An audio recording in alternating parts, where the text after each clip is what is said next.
She tells the story a little differently every time. Hi guys, welcome to Hello Dysfunction, episode 265. I'm Crystal. I'm Fria.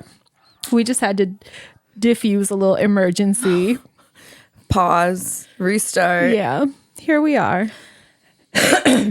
I'm Iggy Pop, joining you today. I think it looks Andy beautiful. Warhol, in case you guys are like, what the fuck is going on? I love her hair. Crystal had her flat iron on and it was hot and I had time and I just was standing there and I don't know what I did, but here I am. It looks good. Thank the you. lipstick. Thank you. It's a new lipstick. I was just trying a new color. I usually only do red or gloss. It reminds me of 508 from Wet n Wild when we were kids. Yeah, this is actually Sweet Streets Cosmetics, but I don't know the name because this is my first time wearing it. It looks really good on you. Thank you. Really good. You look very pretty. Thank you. So do you. Thank you. I have my hair straight too. Yes, it looks great. Thanks. I have some clip-in extensions in. Yeah, I like them. Yeah? Yeah, they look good. They're lighter. And this is the first time I ever bought synthetic hair. I usually buy only human. Oh, it doesn't look synthetic. Yeah. Because it's not shiny or anything. What'd you do, dry shampoo? Nothing. It looks good. And guess how much they were for a pack of 7 clip-ins? How much? $21. Really? Yeah, I usually pay like $160 for clip-ins. Wow, they look really good. Yeah, I was shocked. I got them. Shit, I don't remember a hair store in Vallejo. Oh, I like it. Thank you. Yeah. So far, they've been good to me. I can't complain. They're not like ratted or anything. Like usually synthetic hair is like a problem. Yeah, it looks hella shiny like Barbie hair and shit. And gets matted, I feel like. It's like hard to keep straight. It looks nice. Thank you. We survived the party. Yeah, Nyah's cotillion. It went great.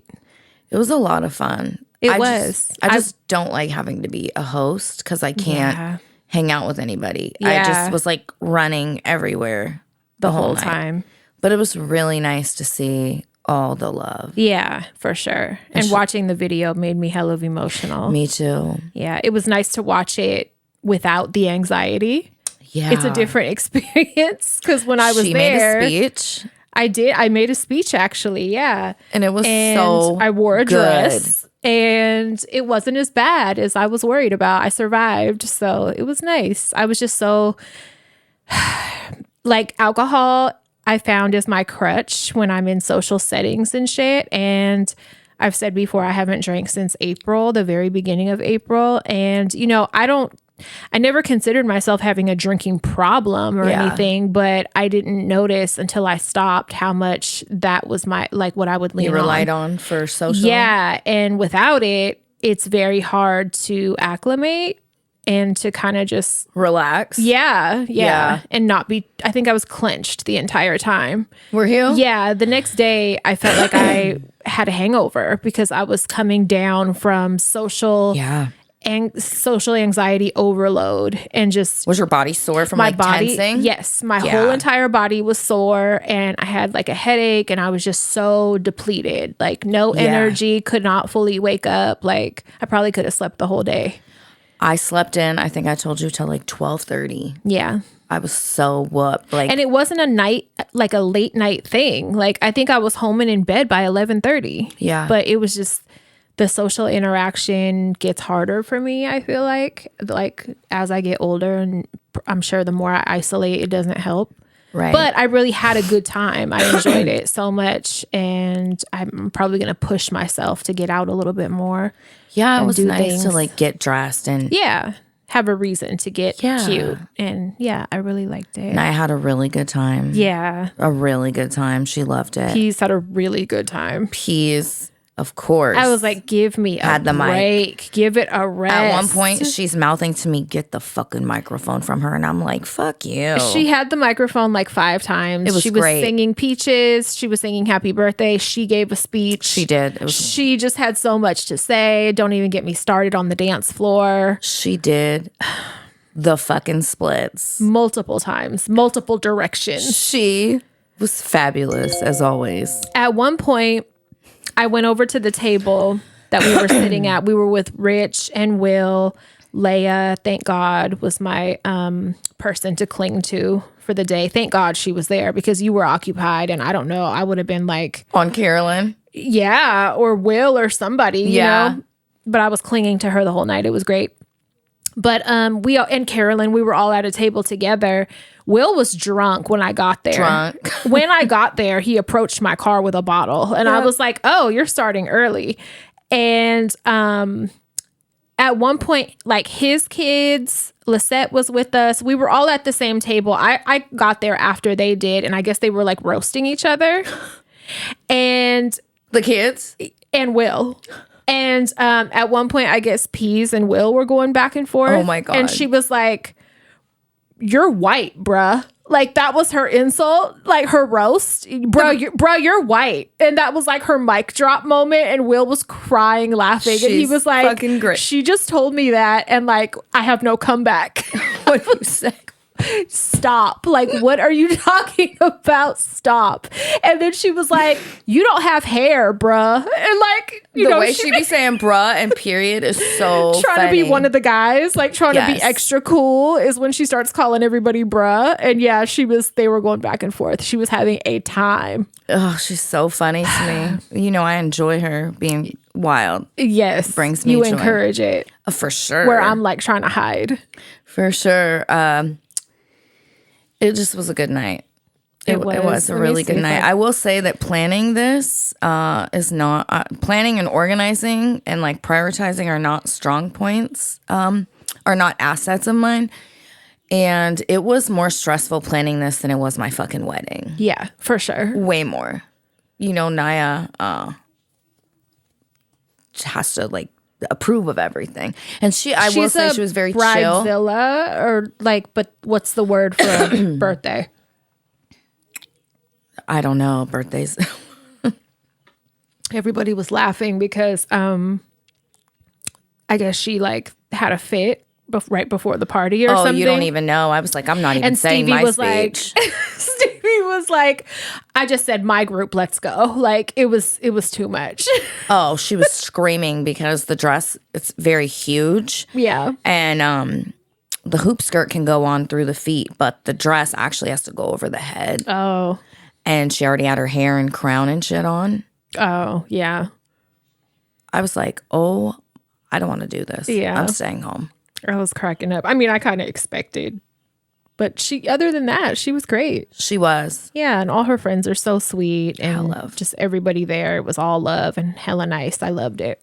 It was very nice. I'm very appreciative. I was worried because that day when we were getting ready, you know, it was like a afternoon, evening thing.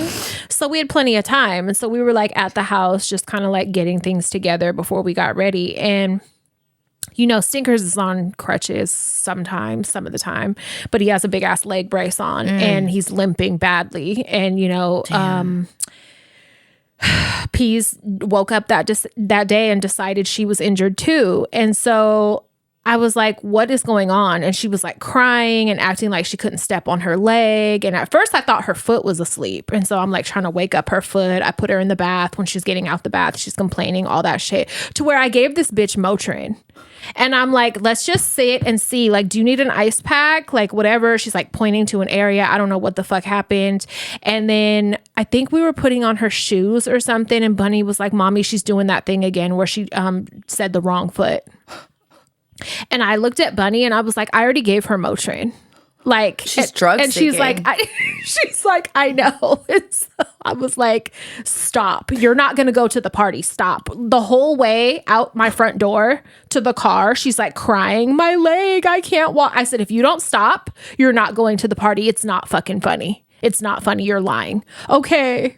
She sees Stinkers getting attention and it's like, nah, bitch. Yeah, not on my watch. No. Now both my legs is broke. I need a wheelchair. No, I wanted to kill her because I was like, I already gave you a dose of fucking medicine now. She's for like, no this reason. Shit's hella good. Oh my God. I'm hurting.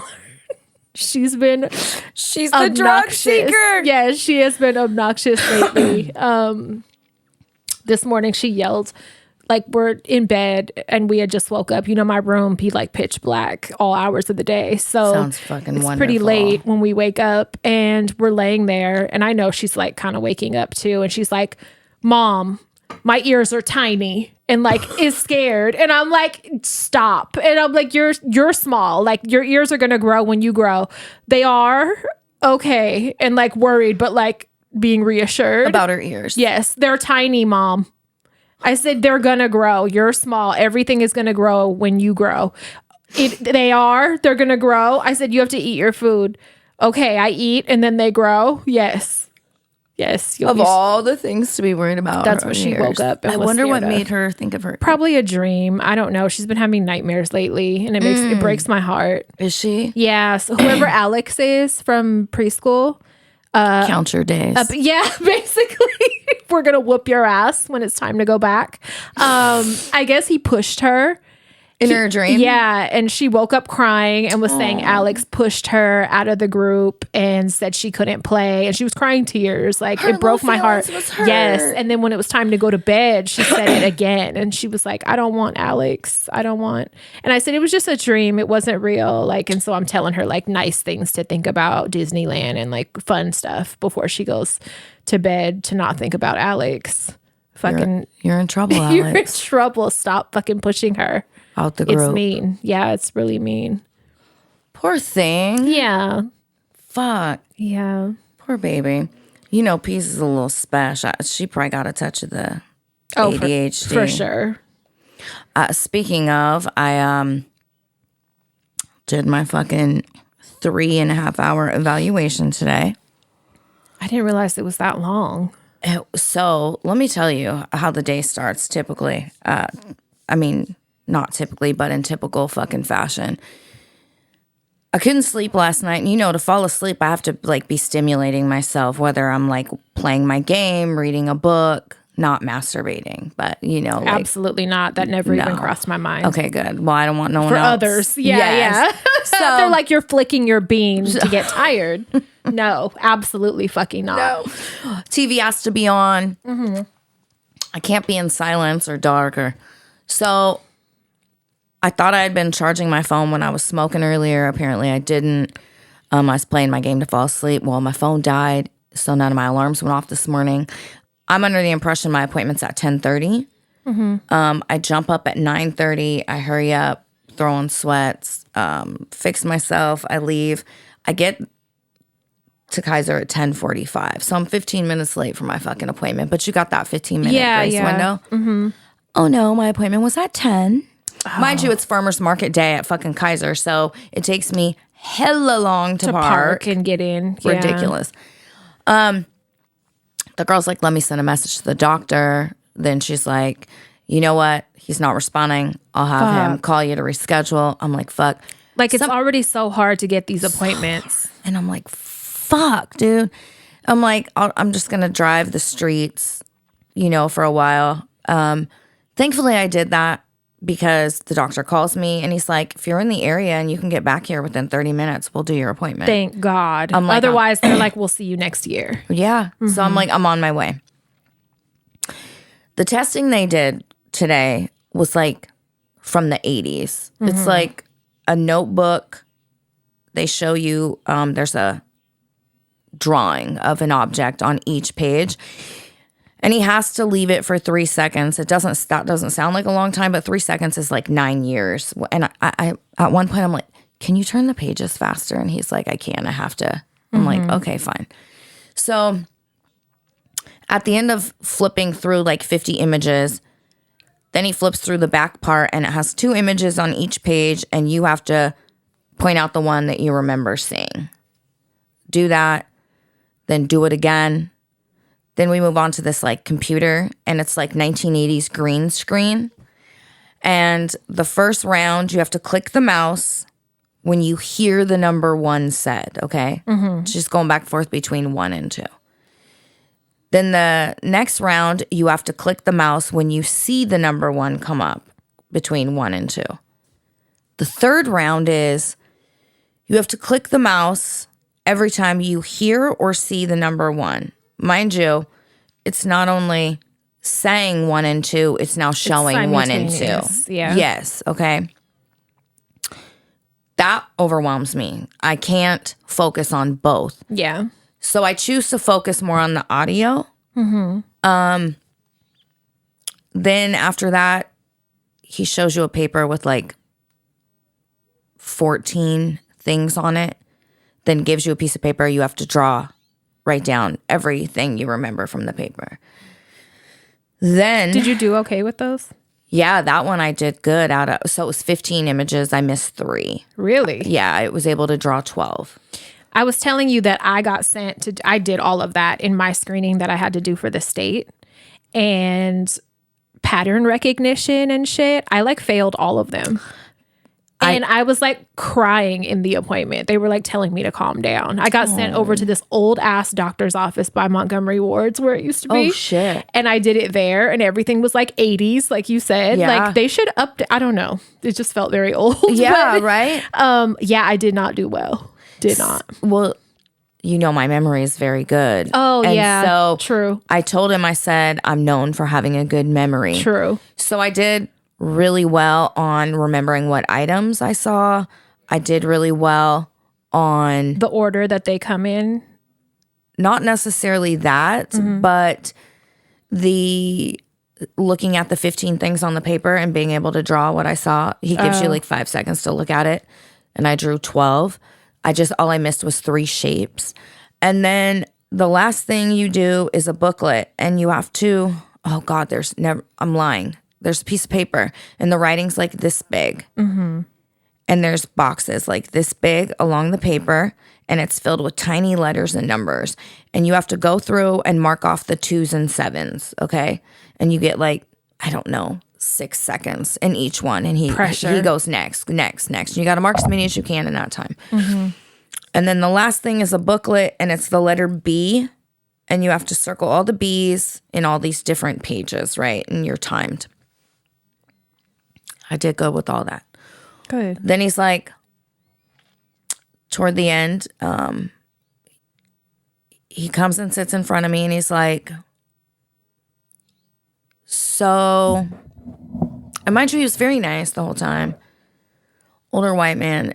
So he sits in front of me and goes, so, because I have a pain medication prescription I've had since Nyah was born, because I have pregnancy-induced scoliosis. My back is fucked up.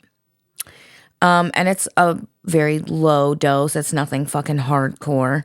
But he goes, so I noticed your pain medication prescription. He goes, are you here looking for some medication to kind of... First he goes, you ever done heroin? And I'm like, no. And he goes...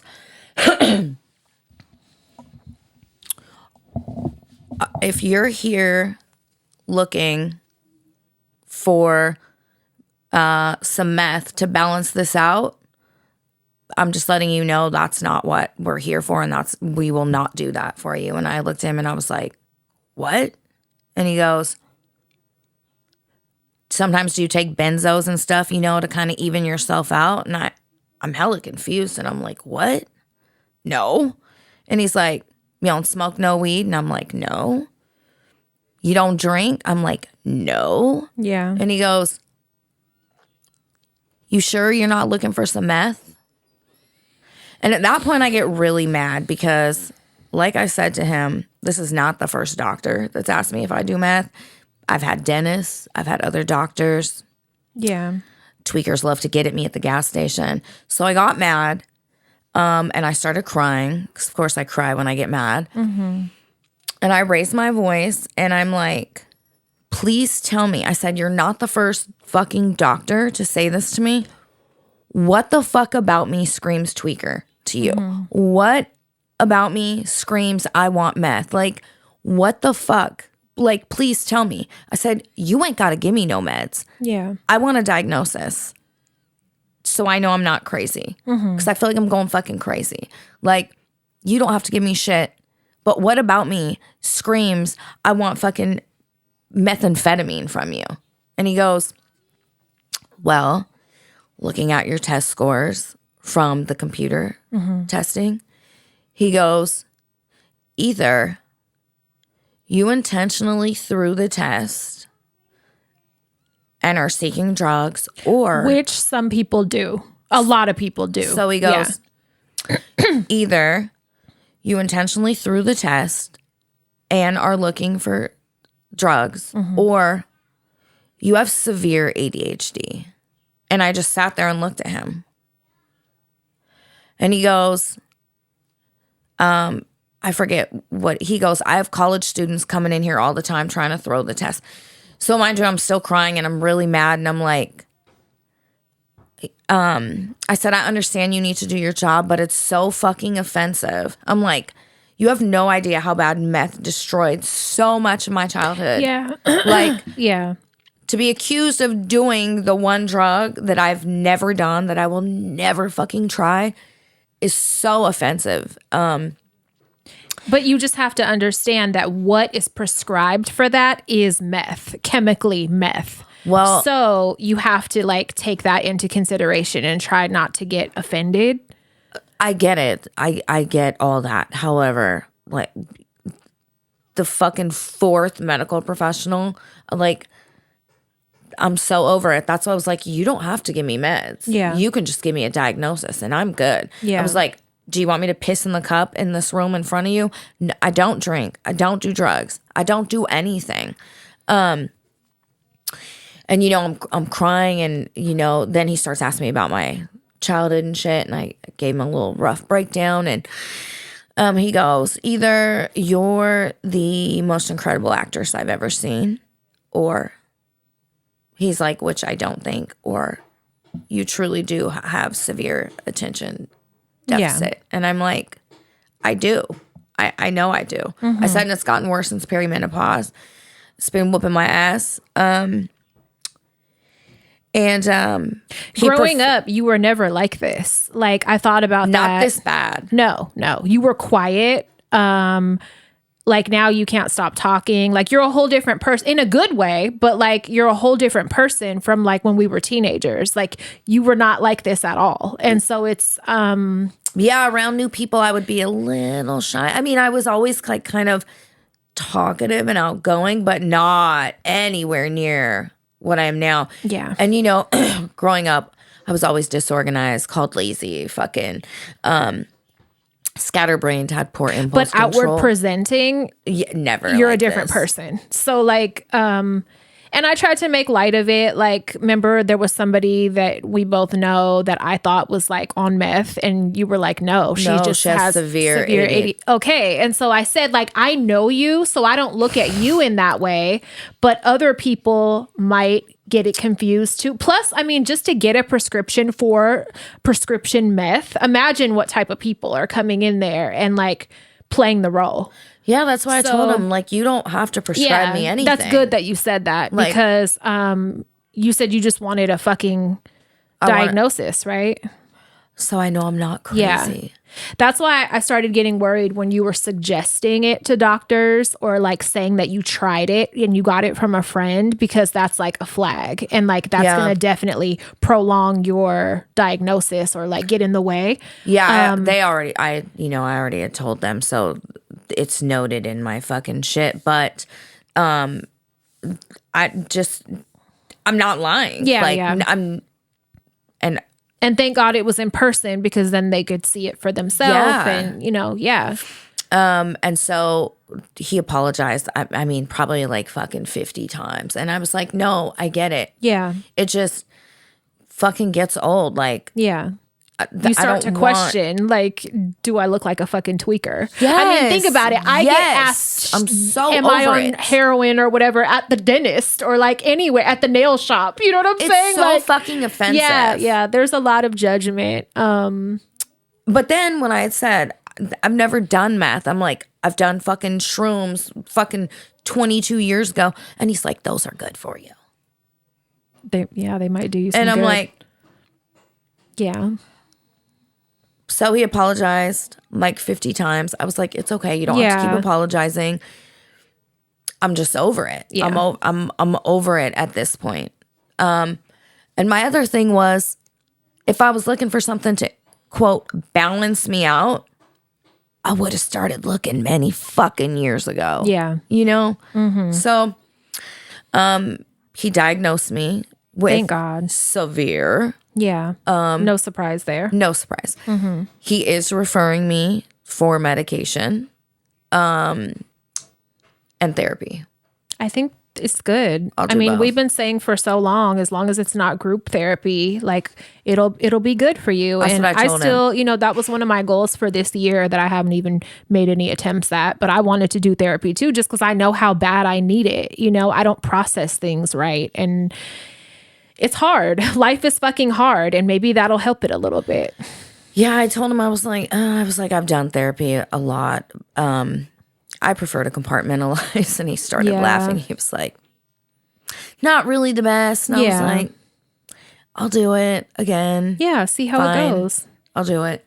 But he was really nice. And I could tell myself he had ADHD and was not medicated. Did you ask him? Yep. Good. And he was. Yeah. I knew or it. are you on meth?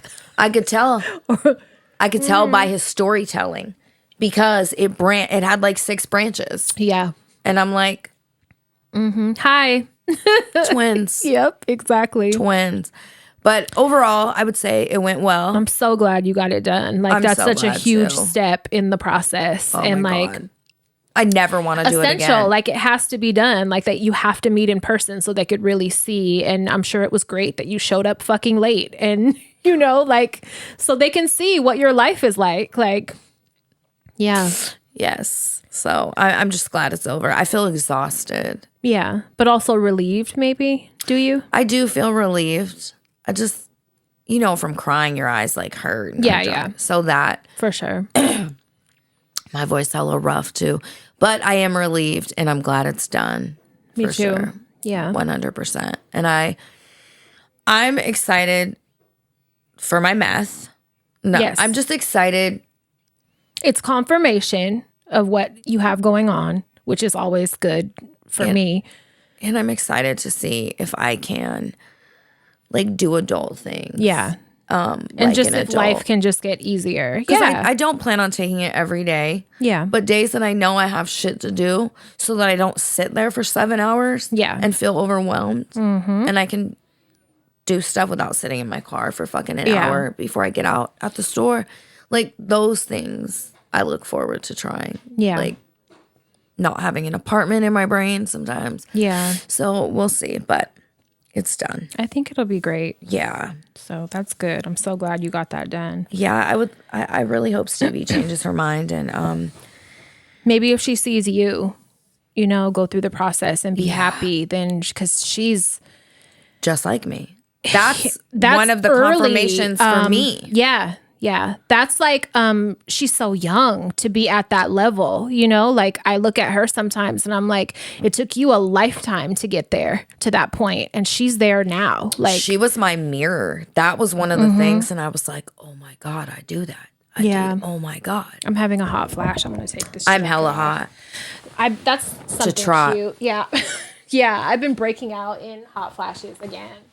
And at night, it's insane. I can't stay asleep. All over again. Can't stay asleep, breaking out in Did you take the black cohosh again? No, I'm going to. I'm going to start tonight.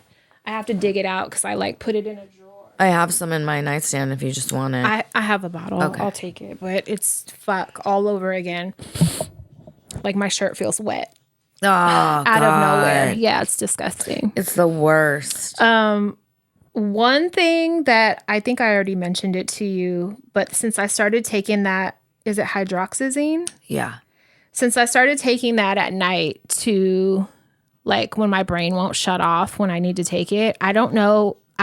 I don't know if there's a correlation, but my mania has been in overdrive in a good way because some good shit is coming out of it. Like I'm being productive, but like like a psychotic level. Like the other night, I shampooed my carpets. Oh my God. I woke up to text, and I had text from her at like 1:30 in the morning. And I had just finished Bunny's room. Like, and I was pouring sweat. I took a bath or a shower and a bath at like 2 in the morning. Oh my God. When I forgot to eat that day. I had to force myself to eat some hard-boiled eggs and shit for like dinner that night because I didn't eat. I was just on iced coffee and like water with flavor packets and shit all day. I was hydrated, which was nice, but I was not hungry, and I was just going. And it wasn't just the shampooing of the carpets. It was like getting rid of shit. It was then taking apart the carpet shampooer and like cleaning out all of the parts before I put it away.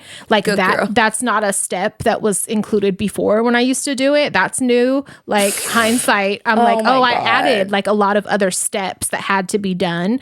I know Bunny was just so fucking sick of me. I was like moving furniture in her room, and I was just like, fuck it, I'm gonna do it all. And I text you. I think I text Stinkers at like 2 in the morning with a picture of the carpets. And You're like, look how good I did. I was like, don't put on shoes when you come home. He just didn't even answer. He's sick of you. And they all are. But I was on one. I did that the other day. I was like, you know what? I had a little doctor's appointment, follow-up thing. And then after, I was like, let me just sneak off and see if I can thrift by myself. That's always fun. I did that too. I pushed myself to do it, and I ended up like thrifting a bunch of supplies, and I started a project and I finished it. This is all in the same day. Oh my God. I burned the fuck out of my middle finger with a hot glue gun. Ooh. But that was torture because your project came out good though. Came out really good. So cool. I'm going to make a little reel. If you're on Patreon, I already posted it in the chat that we have on Patreon. So the patrons over there have already seen the outcome, but like I pushed myself, and finished it. And I finished the carpet cleaning, and I finished taking the carpet cleaner apart and clean. You know, like my mania is making me do things that I'm happy with. Yesterday, I was hella sweaty and hanging hella shit like in my hallway, in my bathroom, in the living room, like shit that I had been sitting in piles. Is there a full moon or something? I don't know what's happening, but it's been probably the last 2 weeks. I've been so fucking manic. Because yesterday I got in a fire. And when you go in the kitchen, look, that corner where the microwave is, I threw out hella shit. I cleaned it. You were pulling out Tupperware. I cleaned all the fucking Tupperware out. I organized it. Every Tupperware has a lid. Whatever didn't match, garbage. Shit that I've been putting off for a really long time, like that, is getting knocked out. And it's great, but I feel bad for the kids. I'm like apologizing to them because I'm getting psycho in the moment. But so the girl you mentioned that has severe ADHD, the one that fucking you thought was that I thought was on drugs. Yeah. So she takes that medicine to come down for anxiety. So does Buck. Really? Yes. He was prescribed that at the ER, and every time he goes to the ER for a panic attack or whatever, he gets it. The thing about it for me is I've never taken it. I wanted to take it the day of Nyah's party, but I was scared it would make me sleepy because I have a habit of only taking it before bed. So I was like, this is not the time Nyah to test it. For anxiety. Once, and it made her sleepy. Yeah, so I didn't. It's a low dose, but I didn't want to take the chance. Risk it. I take it at night when I'm like. Otherwise, I will pull shit out the closet and start that. Like I have projects that I can't wait to get to when I get home, and the garage sale has to happen. Like, I have so much. If we could do next weekend, I would like pay you guys. Like I need it like so badly because I'm just like bagging shit up and I'm letting it go. Let's do it on a Sunday. Yeah, because I think that would be great. And I'm just tackling shit and knocking it out. I told you I did something, and then I started painting. Oh, when I was cleaning out Peez too small clothes, and then started painting and maybe that was the same night I was waxing. I had hella shit going on at one night, but I was happy that I did it, you know, because otherwise I just put shit off and it collects dust for months. Yeah. So even though, I don't know, I'm sweating a lot lately. I don't know what it is. I don't know if it's the mania, if it's like perimenopause, if it's just getting old. I don't know. All of it. Yeah, I notice I'm sweating a lot. I've lost a lot of weight. I don't know what's going on. Same. But here we are. Is there a downside to any of this besides the sweating? No, I just never need sweat to not in my be, life, and I sweat. Yeah, bad. Same. I need to just not be so snappy with Bunny. I think. Are you being snappy? I've been snappy lately. I apologize very soon after, but which is good. But I've been snappy. Are you taking your meds? Yep, every day. Mm-hmm. But I mean, at least, you're apologizing and you're aware of it.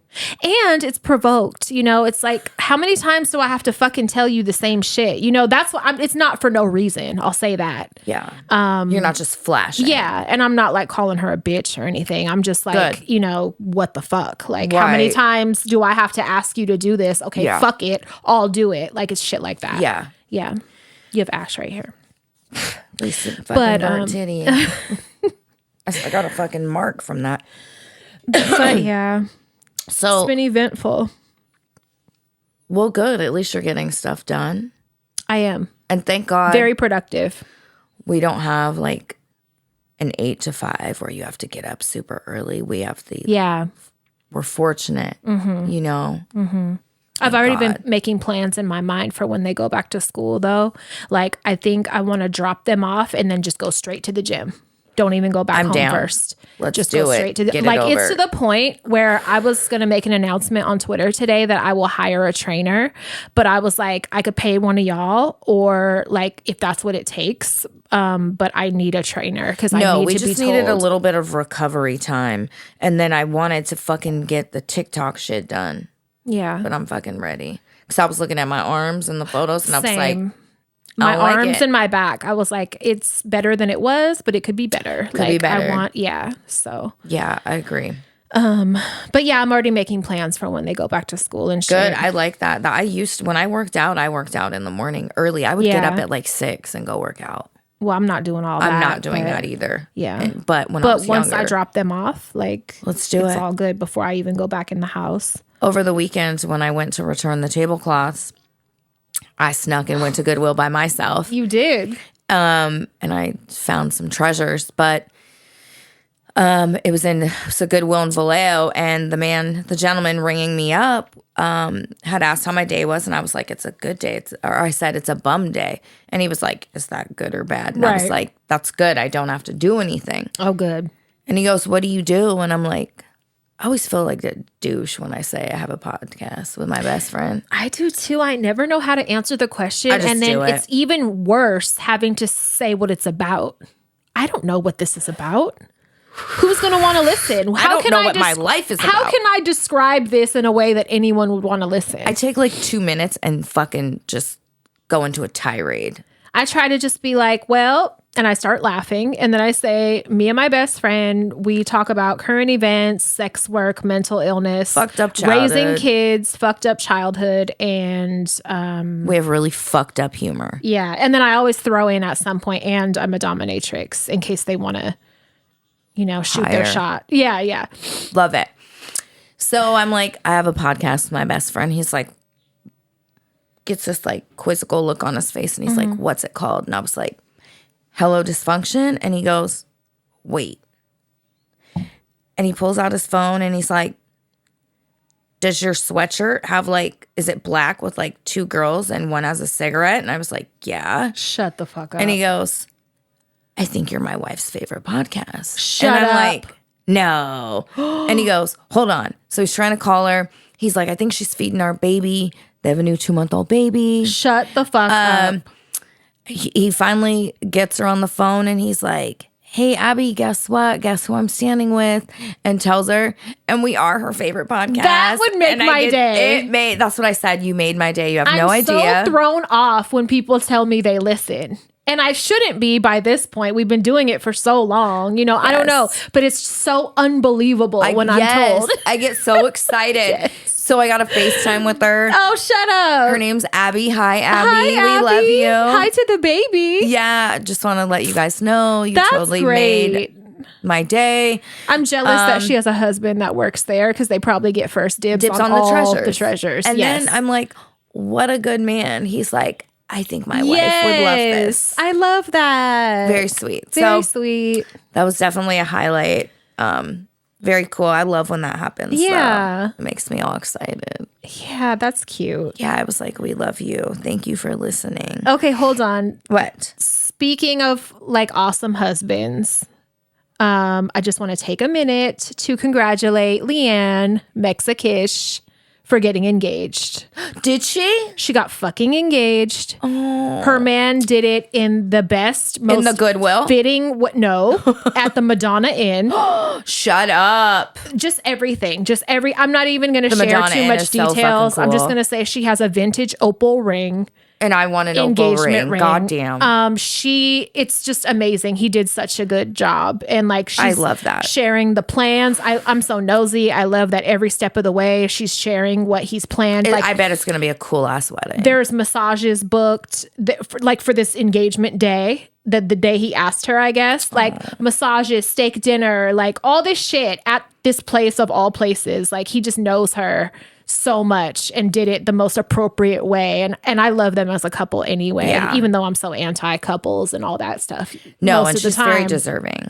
Yes. And I said, I wouldn't want this for anyone more than them. Like this is so great and it's so fitting, like they go together. They're meant for each other. So I love that. Yes, Congratulations. he is her Gomez for sure. Yeah. And I just love it. Congratulations. Oh, I like screamed when I saw her story. Oh, that makes me so happy. Yes, I love her. I love her too. And I hope we're invited.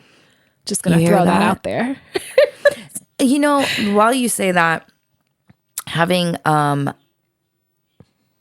Leia at the cotillion, having Lex there, we've made some really cool friendships. We through have. This show. I was thinking that. I was thinking friends. like they aren't acquaintances from the show that we met through the show. They're like friends. They're people I want to keep. Yes. And that is such a cool feeling that I invite to family shit. And I want them around. Yes. And like I love them. As an adult, I didn't expect that to happen anymore. Right. As an adult. I'm not very trusting. I've dealt with so many weird friends. Yes. So many fucking backstabbing, weird, shits. envious, dirty friends. Yeah. That I'm hesitant, to create new friendships. But we've met some really cool people. Yeah, we and have like a handful of core ones. I love it. Yeah, I love it. I was thinking about that when I was looking at the video and the photos. It's more than just like internet friends. Yeah. Yeah. I love that so that's fucking pretty much. cool. Yes. I thought that was really cool. Do you know that? So I've been like reading weird stuff. There's a disease called, well, first of all, there's an app. And I found this in the group, the girl power group, where people like share fucked up dudes, who to avoid on dating apps. Like I dated him type groups. Yeah, like sis, is this your man? Yeah. Mm-hmm. And it's called PIMEYES, PIMEYES.com. It's an app that will scan and tell you any and all social media someone has, including dating apps. I don't like that. I don't either. Get out of my fucking business. So someone can take your photo. Oh, I don't like that. Part of me is very invasive. Part of me is like, I want to see it to see if anybody's using my photos for shit, because I've had people in the past, which is so bizarre to me because you don't have the tattoos. You shouldn't. So like, how are you going to pull that off? Right. But like in sex work, I've had people use photos before, and it's like, hello. But so for something like that, maybe to see if people are using your photos, there's a lot of catfishing for people. But if you're just on some nosy shit and I don't know. If you think your significant other's cheating, put their photo and it'll pull up fucking. Yeah, I guess. It's very, a little scary. I feel like if you have to do that, dump him already. I feel like if you have an the inclination urge to do that, dump him. Yeah. Yes. Yeah. Agreed. Nothing 100%. in me would suggest for you to do that with Mark or No, that's a sign. I'm having a hot flash. Great. Right now. Great. They're contagious. I know I'm about to fucking get that fan in a minute. And then. I don't like that. No, right? You want to hear a crazy story? Yeah. That I came across? Okay. So April 2015, there's a funeral going on. It's a woman named Tabitha. Mm-hmm. She's 38. She died. They're doing a viewing, and then her funeral's, right after. A woman walks in and convinces the family that she's a makeup artist. She's there to make the body look a little better. Her name's Shayna Sims. Hold on. This is at the funeral? Mm-hmm. So this woman shows up to the funeral. She's like, I'm a makeup artist. We already did that. You're at the funeral. I'm here. So it's the viewing. Oh. She's like, I can make the body look a little better. Their family is grieving. They're like, this is how you promote yourself? Like, okay. You show up at people's fucking it gets viewing? Better. Uh-huh. Okay. I'm following. That's already weird. Get out. So you're not coming in here for promo. So they let her go, make the body look a little better. The woman's face. Does she know Tabitha? No. Well, the family is like, oh, they don't know her, right? Mm-hmm. Well, they see her messing around in the casket. And then they see hella hair on the floor. They're like, what the fuck, right? Mm-hmm. So the air quote makeup artist leaves. Okay. They go over to the casket. They realize their loved one. She doesn't show her work before she leaves or anything? They go to the casket. Just Irish goodbye up out of there. It's not funny what she did, though. Is this a real story? 100%. You can look it up. They go over to look at their loved one in the casket. Her fucking makeup is smeared everywhere.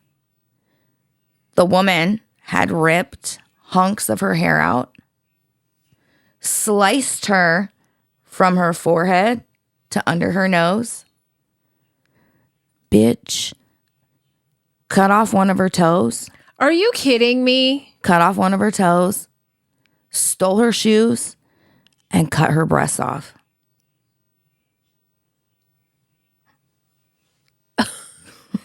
So,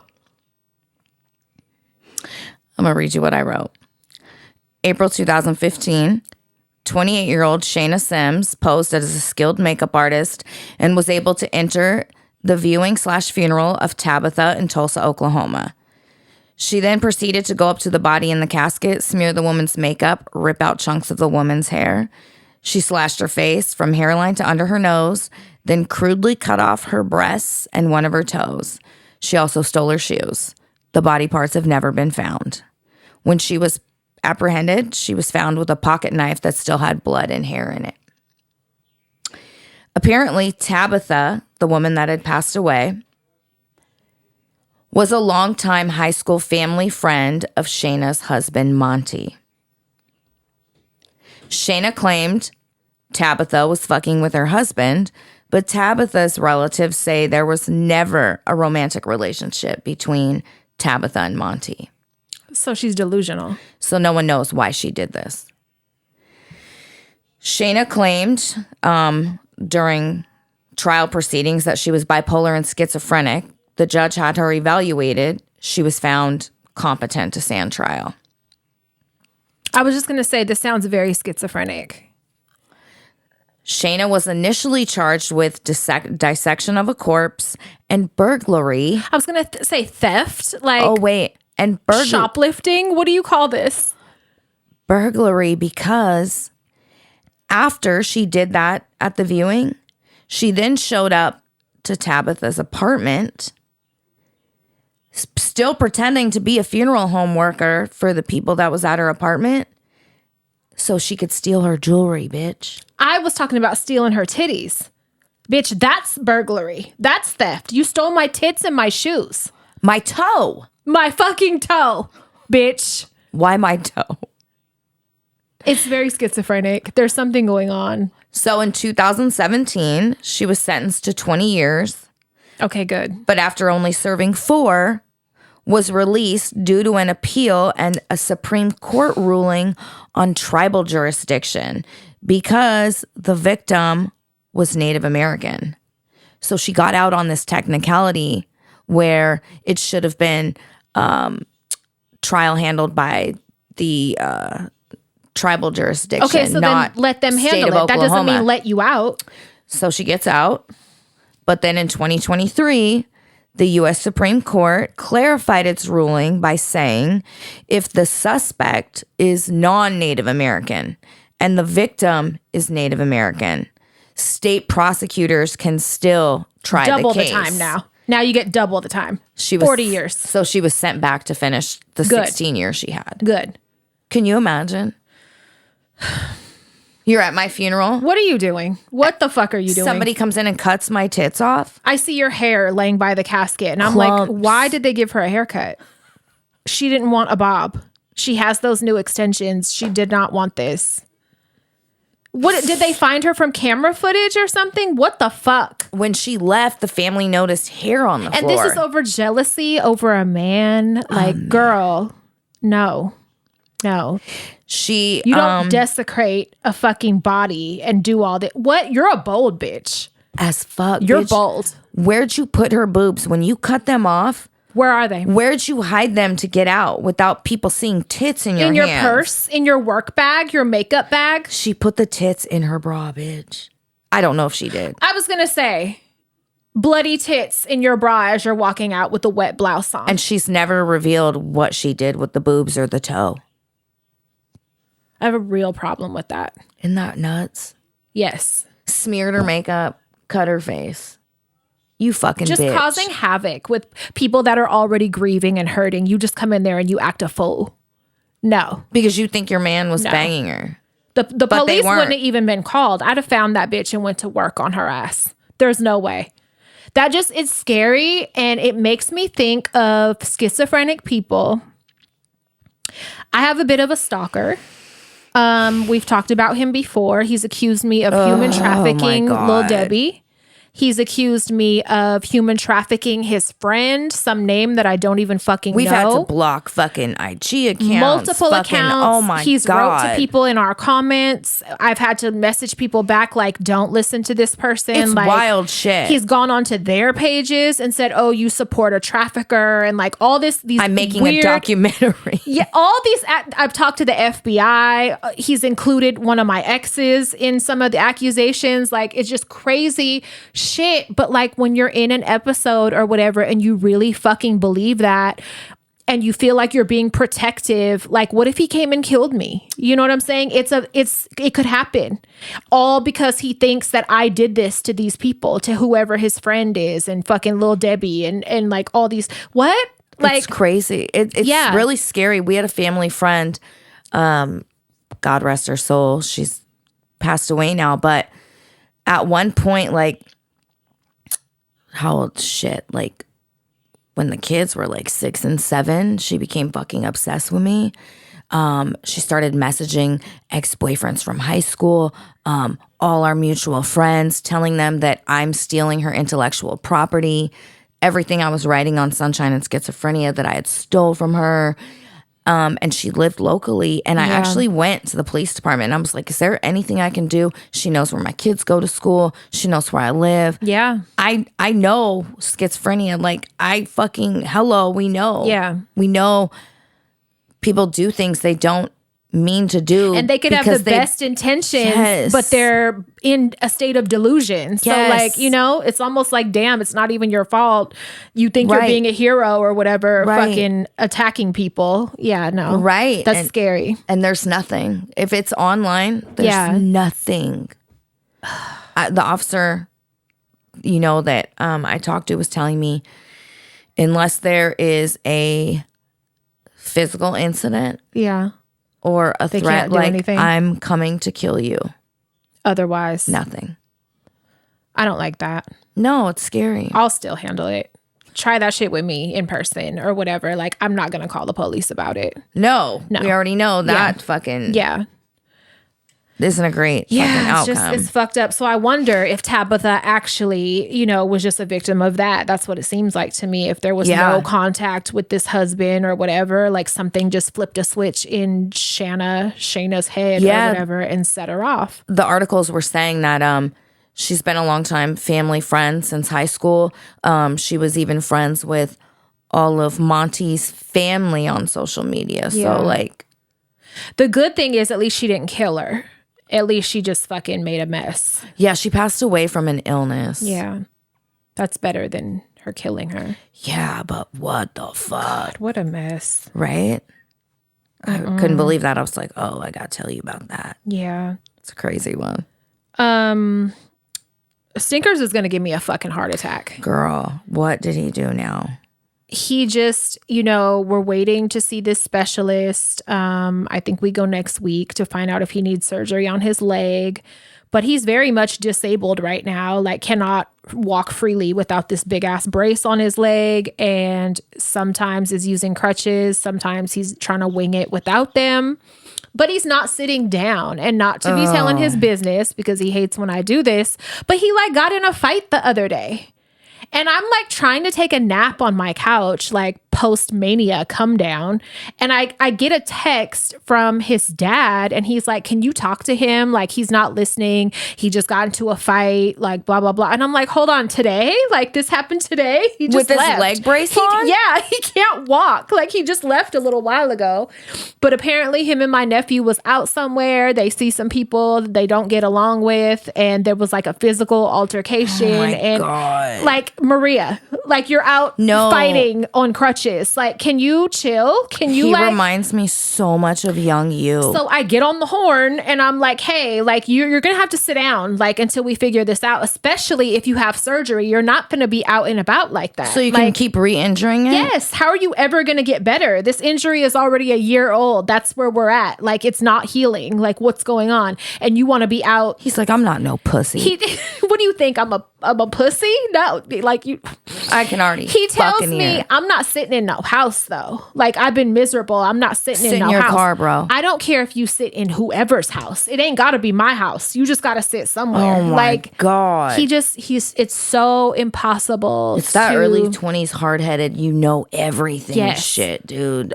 With a dash of Capricorn. Oh, a splash of male Capricorn in it. And the worst. It's impossibility. Like I'm going to have a heart attack. Start from sneaking stress. him fucking hydroxyzine. Yeah. No.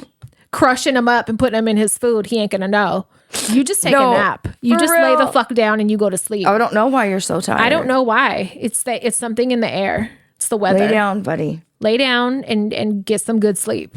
Yeah, because fuck, he ain't never going to heal. But it just reminds me so much of myself. And I know how impossible 100% how impossible that is, and there's no getting there was through. no telling you anything when we were younger. No one. Not a judge, not an officer, not a court-appointed mentor, not a fucking... Not a big brother, big sister, parent, friend. Not a fucking nothing. Nobody. Nope. Not community service, not fucking... nobody. The coroner. A grandparent, not nobody. And he's like that.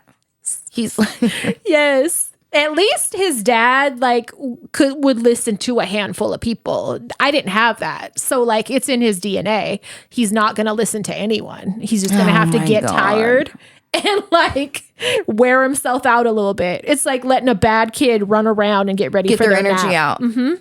That's what I feel like I do every day. And fucking sit on eggshells. Yeah. But I'm checking his location. He turns that off sometimes. Little motherfucker. I'm like, that's not the deal. I'm hitting him at 2:30 in the morning. Turn it on. That's not the deal. I'm gonna cut your phone off. I try to keep him on my plan so I can have that threat. Yes. In a minute, he's gonna be like, bitch, fuck you. I'm gonna get my own plan. But I'm tracking you. I have to track you. I'm getting a metro. Fuck you. Yes. Yeah. That's really stressful. Good fucking times. That's really raising yourself. No. Yeah. They say that's the curse and people would yell that at me. I can't wait till you have kids and you have to deal with someone like you. And that would be a threat and a insult hurled at me. And now I feel it 100%. But it's so crazy. It didn't happen during the child rearing years. It's young adult. Yeah. Which is the most difficult because they have some freedom. Yeah. Yeah. Motherfucker. And legally, I can't hit him and control you and lock you in the house like I could when you were a minor. It's just stupid. It's so fucked up. Yeah. He got to sit down though. Thank God Peez is really funny though. They all kind of got my humor, which I really love. She has this phone. That's not her phone, but it's her phone now. It was in my nightstand. It's like a really old iPhone. And the way I ended up with it used to be Nyah's. And once upon a time, years ago, Bunny got her phone taken away. And so Nyah thought it was a good idea to sneak it to Bunny. And I was like cleaning up and found it under her pillow or whatever during a restriction period. And I was like, you're not even supposed to have this. Like, where the fuck did this come from? So I took it and it was in my nightstand for like the past 4 or 5 years. Because it's been hella long. Hella years. So it's been in my nightstand. I was looking for something the other day. I found it. I pulled it out, made the mistake. Peez saw it. It's on. She's like, it's mine. It's my phone. It's my size for my hand. It's mine. Baby phone. She's playing Roblox and all kind of Minecraft and all kind of shit on the fucking phone. Selfies galore. Videos galore.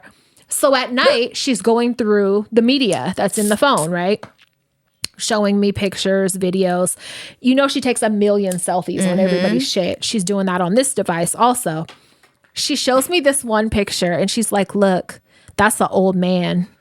It's her. It's her with an expression on her face. That's the old man. I said, no, it's not. You're beautiful. You're, you know, I always try to like pour confidence in her and all. I'm like, you look beautiful. Look at, no, that's an old man, over and over. And then starts hella laughing, cracking herself up. It's been like 4 days and she keeps pulling. She'll be like, mommy, look, guess what? That's an old man. Get the fuck away from her. She's really, really funny. I'll share it with you guys. But please. Yeah, for sure, she thinks that's an old man, but it's her. Was she trying to make an old man face? Apparently. It's one of her 1,000 selfies she took that day, and that one is just cracking her the fuck up. Yes, that's an old man. She's so fucking funny and witty, dude. She's scary smart. Scary smart to where like, I was going to start another craft last night and I pulled out Bunny's old Shopkins because we have like a bag of hundreds of them. And so I fucked up pulling it out in front of Peez because now she claimed those also. Everything's And so hers. she wants to play with them. So we're playing, and she's like, you want me to give you a haircut? And I'm like, yeah. And she's like, okay, and then I'll do your edges. You're going to look beautiful. And so we're like playing. And I'm like, I should be fucking recording this. But she like gives me a haircut and she's like, and then that'll be $5. You have to give me $5. I said, okay, here's your $5 and I'm going to give you a little extra because you did a really good job. And she's like, okay, I'm going to go put it in my cash. The things that she's saying, like these interactions and all this, like, how do you know this shit at 3 years old? Like, it's very so weird. Smart. Yeah, she absorbs everything. Like, I notice her repeating like the way I talk to people. Like, I'm good. How are you? How you been? She is starting to mimic that. Yes. And she's very funny. It's really fun watching her. Yeah. Playing with her is actually a good time. Before we were recording, she was so insistent on somebody taking her out to the Jumpaline. And Mark gave her a speech and was like, when you ask somebody and they tell you, yeah, like, just give me a minute. You don't have to keep asking because I already said I'm going to take you. I promise. She goes in the room and gets me. Take you. She immediately walks down the hallway after this like 5-minute speech. And we hear her go, I want to go to the Jumpaline. Uncle Mark is supposed to take me. And I said, look at her telling on you. That speech meant nothing. Nothing. Hurry the fuck up. And she's going to tell on you to everyone in this house until you take her. Yes, that shit was so fucking funny. We've been watching the Olympics. How is that? I wanted to watch it, but just never. So growing up, it was only Summer Olympics, and it's only the men and women's gymnastics, and then diving. I used to watch Winona. Those. Yeah, those swimming. Sound good. The fucking gymnastics is just amazing to watch. And you know, the men's activities are a little different than the women's. Like they have I'm having a hot flash. The rings, like watching men do those rings. That's like incredible strength. Yeah. Watching Simone Biles on the floor. Like, do you know that she jumps over 7 feet high? Like, you're not even human. She's probably one of the most phenomenal athletes ever. To jump, it's ridiculous, over Shaquille O'Neal's head. How? And she's under 5 feet. How are you able to launch yourself? Your body? It's insane. You're not human. You have superpowers. And then we were watching. It wasn't the Olympics, but it was like the Olympic. Oh God, what's the fuck's it called? qualifiers for, they have like rock climbing, right? Like speed rock climbing up this huge like rock wall. And we were watching it, and that's really fun to watch. Really? Yeah, Indonesia was like whooping ass. I never saw that before. They're so fast. I want to watch. So if you go, I know on YouTube, there's a bunch of clips you can watch. Peacock. Yeah. They have a bunch.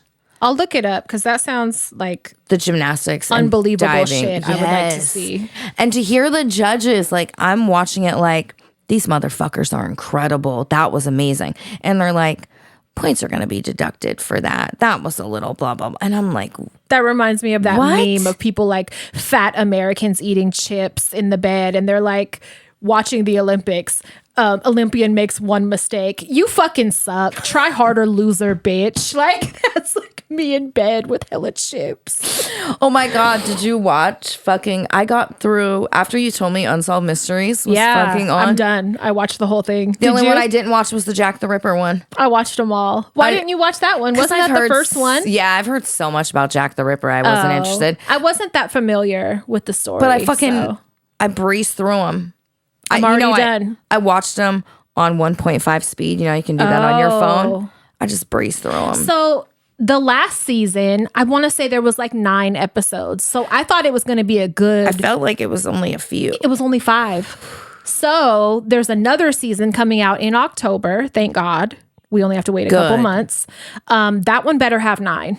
And I do miss Robert Stack's voice really bad. Is that the original host? Yeah. Creepy Rob. But the little song, like I like that. It's very nostalgic. I was like, Donna, I'm watching this in Donna's hot living room with the front door open. Yes, in the summer. It's at nighttime. The front door is open. It's almost the midnight. breeze is coming through the screen. Oh it's my God. dark and there's only that's what it reminds me of. I miss 100%. It so much. I could smell it in there. I was just gonna say I can smell that house. So can I. I hope I never lose that. When I could too. still smell things. Yes. Like memories. Yeah. You can smell memories and like feel the feeling it gave you. The Afghans on the couch that were itchy. Yes. I love that whole living room setup. If you could recreate that in a room, that would be amazing. Heaven. Yeah. I'm going to try one day. The front living room or something. It just feels like home. Yes. Very cozy. Very cozy and lived in. I blew through that though. What else did I watch? Let me see if I put something else in here. Okay. No, I didn't. No? Fuck. No. It's because you've been fucking taking apart shampooers. Yeah. With a flashlight strapped to my head. God. Speaking of flashlights strapped to my head, I haven't talked to Uncle Jimmy since I went up and had to find him. I've been trying to call him. But, he don't want y'all. That's I'm the like, good he thing. got that back Social Security pay, bitch. And he's in the casinos. Gone. He's having fun. He's good. He don't want to live with Carolyn. I was thinking of maybe going up there and finding him again, just checking on him. He's fine. Make sure he ain't OD'd himself. This ain't his first rodeo. No, but he was telling me, bitch, he got fentanyl 3 fucking times on accident. Really? And had to be Narcan. God damn. Yeah. I don't like that. No. I know. Well, for that reason, he needs to be answering his phone. Right. Just you need to make that, I'm alive. Yes. Make that clear. Learn how to text, bitch. Shoot me a text so I know you're okay. That's all I want to know. Yeah, that's it. We get it. You don't want to live with Carolyn. You're not coming back up here. I don't want to either, buddy. Yeah. Don't worry. Yeah. She was dancing. God, she was having her a good old time at the party. Yeah. That shit was hilarious. Yeah, the video's funny. The one that's on Patreon. Her dancing legs. Them dance. Yeah, and her speech. It was She did a really good speech. Her saying, Nyah, you're my favorite niece in front of all the nieces and nephews. They were all like, whoa. Will was like, take that, Stevie. Take that, Gianna. But I said, when it's y'all's turn, she's going to say the same thing. Of course. It was just hella funny. Hella funny. No shame. Right to their face. No fucking shame. That's so funny. It was. I have new patrons. Oh, yeah. Let's read them. Okay. You're doing it this time. There's only a couple, I think. Okay. Gina V, Liz Beth, Kate, and Isla Guerrera. Thank you guys. Thank you guys so much. Welcome to the clubhouse. Welcome to the clubhouse. We hope you love it. We have some birthdays. Write-ins? Oh, birthdays? Yeah. I was going to pull some stuff up. We have a...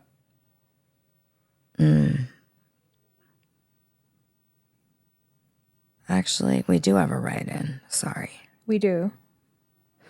Do you have the same one? Well, this one is from social media. Do you have one from the inbox? Mine's from the email. Okay. And I'm trying to find it right now. Okay. You want me to read this? Yeah. I'll start with this. Okay. Hello, ladies. Another longtime listener, first-time write-in. Been a fan since the Ask Pat of Fria show. I love your friendship as it reminds me of the one I have with my best friend, Marissa. I always say this will be us when we're older, as we always make jokes to numb the pain and get through life. You have Best way to go. Yes. Marissa and I have been BFFs since high school and have gone through quite a bit together, as she is truly my other half. We are growing up, and the next thing we begin to experience as adults is the death of those we love. I know we are never prepared to experience such loss, but this podcast has helped shift my perspective on death. I'm writing in for my best friend, Marissa, who recently had a huge loss in her family. McDowell, I love you so much. Please know I will always be here for you. She is visiting me soon in August, traveling 2,000 miles. I hope this makes it into an episode and brings a smile to your face. I love you. Can't wait to be together. XOXO 80. I love that. Very sweet. Sorry for your loss. Yes. We know that shit sucks. And it becomes more frequent. The older you get. Yeah. Yeah. It's just part of it. Okay. I have one. I want to stay anonymous. Okay. Hi, aunties. First time writing in, and I want to start off by saying how much I appreciate the both of you. Y'all get me through the most stressful days by making me laugh and making me feel like I'm not alone in this crazy ass world.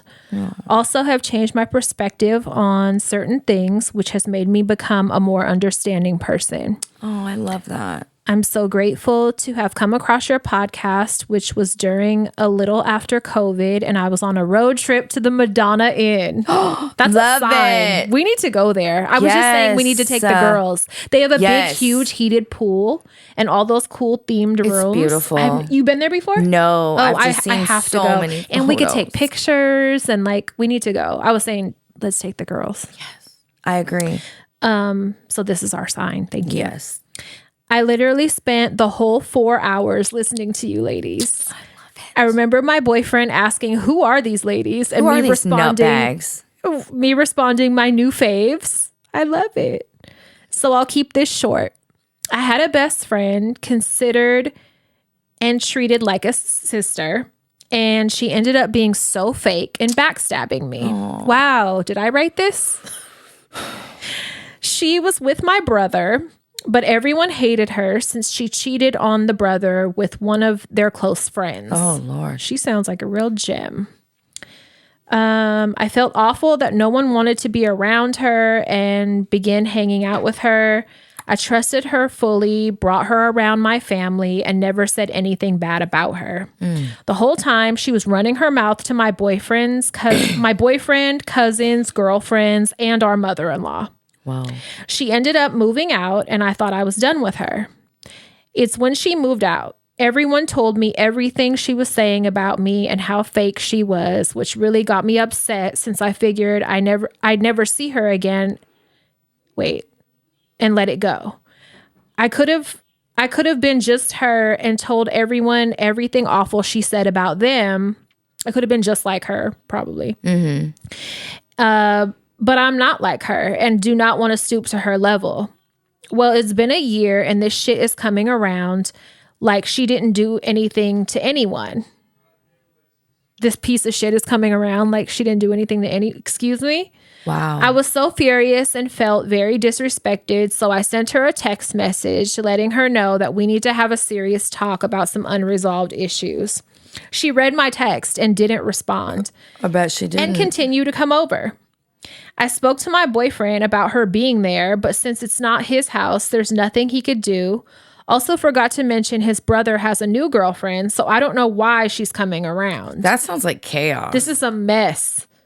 She's avoiding me and she fears me like a coward, so I'm frustrated and it's just overwhelming. I just don't know what to do. This girl has done so much damage, not just to me, but to the family, and continues to come around, and they let her. Really need some advice. Thank you once again. Both of you are the best, and I always look forward to your next podcast episode. Like always, Free Palestine. Free Palestine. Who is she coming to see? His family? Like the boyfriend's family? No. And he has a new girlfriend. Like, it's time to cut the cord. Go away. And you've been messy. Yeah. You have to go. The way I would handle it, though, is I would just be like, there's too much bad blood, like too much damage has been done, and I don't want to be around her. So if she's going to be attending shit, just give me a heads up so I don't come. Yep. And then at that point, they can make a choice. Yeah. You can't really talk other people into not fucking with her. Let them learn on their own. But definitely, don't hella badmouth her because it's gonna make you look crazy. Exactly. Yep. Let people.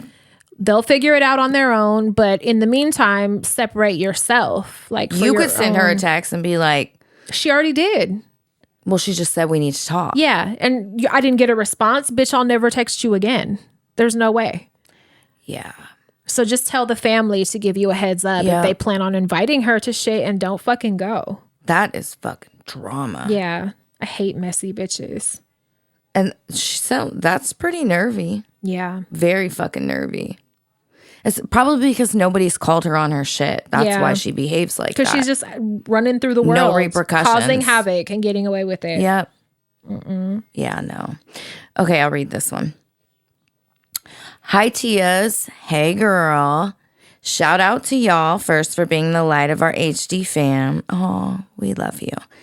We all probably don't know where we would have been without you two, for real. We love you both so much and are grateful you try your best to keep up with us while keeping up with bullshit-ass regular life. It's Leo season. Oh, God. And I wanted to say one time for the birthday bitch to my Leo-ass sibling, hair and all, they're truly the love of my life, the one my mom birthed especially for me. Aww. Even though I was mad I wasn't going to be an only child anymore. Happy birthday, my mentally unstable mermaid. I love you. You make me hella proud every day. You knock-kneed ass bitch. If I write anything deeper, I'll cry. Happy early birthday to you too, Auntie Crystal. And as always, denounce genocide, free Palestine, free Congo, free Sudan. Yes. That's from Lala D. I love it. So. And happy birthday to your sibling. Happy birthday, mermaid. Yes.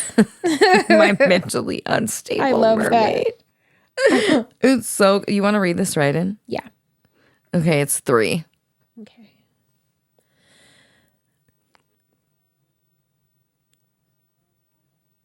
Okay. I just want to make sure we didn't read this before. Nope. Okay. Hi, ladies. I have to tell you about the most embarrassing thing that's probably ever happened to me. Oh, yes, please. Can't wait. I'll start at the beginning. I started back at work in March after about 8 months off due to PPD. I transferred to a new store that my company was opening up about an hour away in hopes of promoting. I did after only 2 months, but pretty much from the beginning, I really vibed with the coworker. He's fine as hell and kind of the male version of me personality-wise.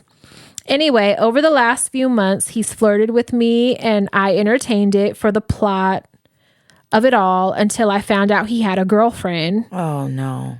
And resigned him to just a friend.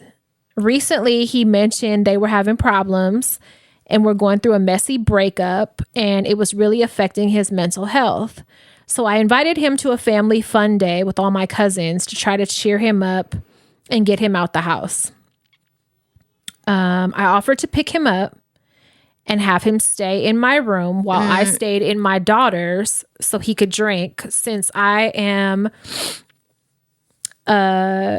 California sober. Yeah, it means you just smoke weed. Oh, I never heard of that. Yeah. Sorry. Okay. Since I am California sober and he didn't have to make that hour-long trek home. That was nice of you. Very.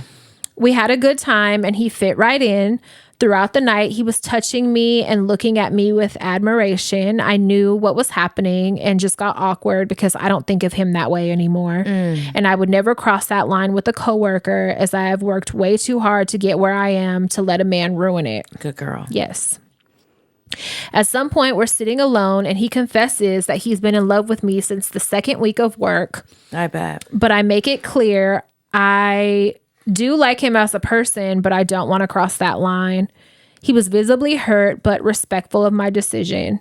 I eventually took him to my apartment where he proceeded to throw up on my bathroom floor. Nice. And damn near knock my TV over, fumbling to get in my bed. This is pissing me off already. I wake him up hella early. So because I opened at work and he almost made me late because he left his wallet at my aunt's. So I'm even more annoyed with him. He's a fucking mess. He's white girl wasted. Yes. I go through my day and I get home right now and lay down in my bed getting ready to watch TV. Don't you tell me. If you, bitch. And notice my bed is wet. I knew it. I knew it. I instantly jump up and thought my cat or dog had peed in my bed. Nope, your man. But it didn't smell like either. And then I realized that this man pissed in my bed. And didn't say anything. And he knew he peed. I know he knew he peed. You can't play that off. You were in the bed alone. I would have more respect for a fucking anybody if they were like, bro, I was so blackout. I'm so sorry. I peed in my sleep. Like, tell me so I can take care of it immediately. So don't go into my mattress. So you can help me clean it, bitch. Yes. What the fuck is going on? Oh, no. He was wearing a pair of my cousin's shorts that I asked him to leave on my counter. Smell the crotch. I did a sniff test. Knew it. And sure enough, piss. You wrap those up and you give them to him. You give them to his mom. You put them on his head like a fucking hat. And you tell her, bitch, this is what the fuck you raised. Pissy. You owe me. I'm mortified that I even entertained the thought of dating that nasty bitch. I'm not going to bring it up because of how embarrassed I am for him. No. I would bring it up. I would bring it up. You had to clean it and that bitch did not offer to help. Don't you sit on that. You pissed in my cousin's shorts and left him on my counter. You're filthy. You're hella, oh my God. Listen, he has no respect for you. I was already so irritated with him almost knocking over the TV and like doing too much. Like, get yourself together, bitch. Why are you sloppy like this? But to piss and then not say shit, not apologize, not help me clean it. You didn't even soak the shorts in the sink. Oh my God. Run water through the bitches. Oh my God. Oh no. Needless to say, I stripped my bed and decided to keep it as professional and short as possible with him because what the fuck? I appreciate you both so much. I don't know if this was supposed to be anonymous. No. Yeah. No, it doesn't say it. Just do it anonymous. Okay, just in case. P.S. Free Palestine. Free Palestine. I love that we're all on the same page. Love it. Oh my God. This has me so mad as big grown adults. Listen, we're all humans. Shit happens. Yeah. I get you can get so blackout drunk that you fucking pee the bed. But like, let's laugh and now clean it. Yeah. Have some respect for me and my shit I've worked so hard You don't for. Sliver your slimy, pissy motherfucking ass out of my house cheese piss without saying anything. You're That's grown man so piss. Rude. You left grown man piss soaked in my bed and in some clothing on my counter. And the fucked up part is, it wouldn't have even been a problem had you just said. We could have laughed and cleaned it together. And we could have called you pissy. Yeah. It would have been a joke for us. Oh my God. Oh. You're better than me not saying anything because I'm saying something. I don't care how embarrassed I am.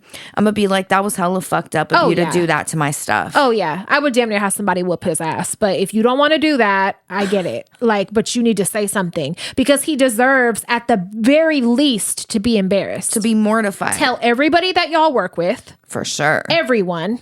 Leave those pissy shorts on the counter at work or wherever you work. Put them in a bag in front of everybody. Say, I think you forgot something. You peed in these. Wash your piss out of these and then give them back so I can give them back to my cousin.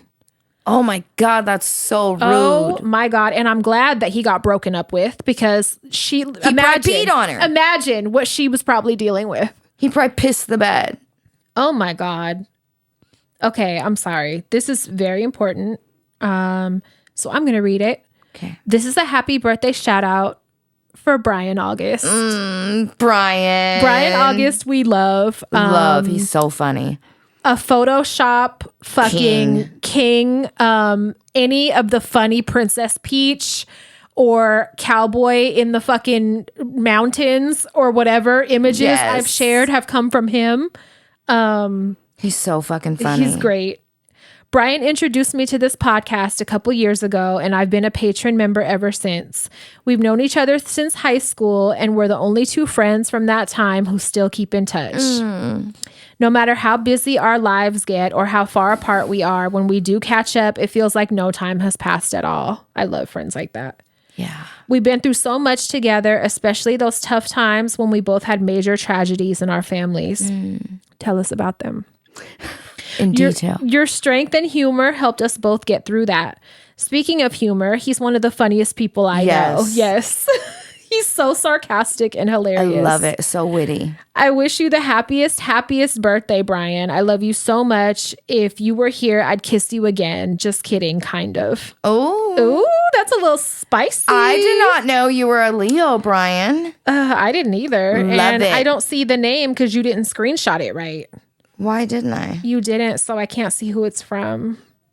That's awful. Brian, you'll know. It's the only friend you have from high school left. Yeah, you're right. That was great.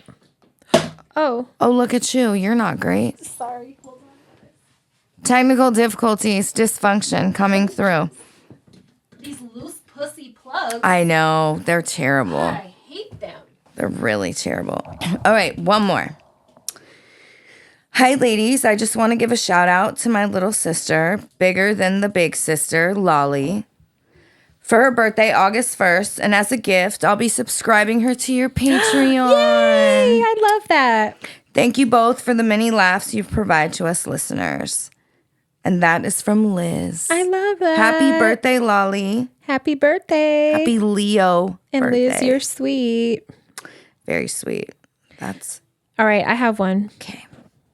I'm out.